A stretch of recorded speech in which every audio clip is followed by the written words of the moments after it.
PCC లేదు. జగ్గారెడ్డి గారు నేను చాలా క్లియర్గా ఉన్నా. సోనియా గాంధీ రాహుల్ గాంధీ గారు ఏం చెప్తే దాన్ని నేను ఫాలో అవుతాను. నేను హైదరాబాద్లో ఉన్నా కదా, ఢిల్లీ పోలే కదా.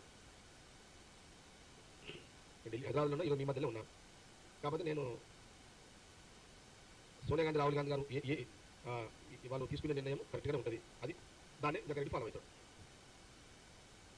పిసిసి వాళ్ళు ఎవరిని ఇచ్చినా, గతంలో రేవంత్ రెడ్డి గారు పిసిసి ఇచ్చారు, ఇయ్యాక రేవంత్ రెడ్డి ఫాలో అవ్వలేము.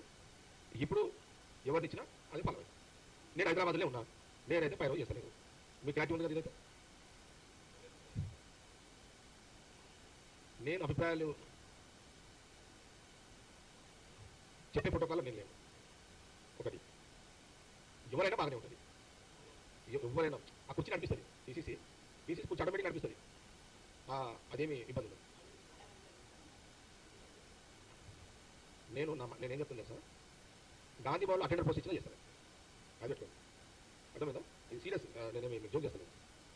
సోనియా గాంధీ రాహుల్ గాంధీ గారు జగ్గారెడ్డి ఒక 2 నెలలు గాంధీ భవన్ అటెండర్ డ్యూటీ చేయాలంటే కూడా చేస్తాను. 10 ఉంది కదా నాకు. నా వయసు 58. 10 అన్నప్పుడు ఇంకొక 68 దాకా 10 ఏళ్ళ టార్గెట్. ఈ 10 ఏళ్లలో నేను ఖచ్చితంగా పిసిసి ప్రోత్సాహిత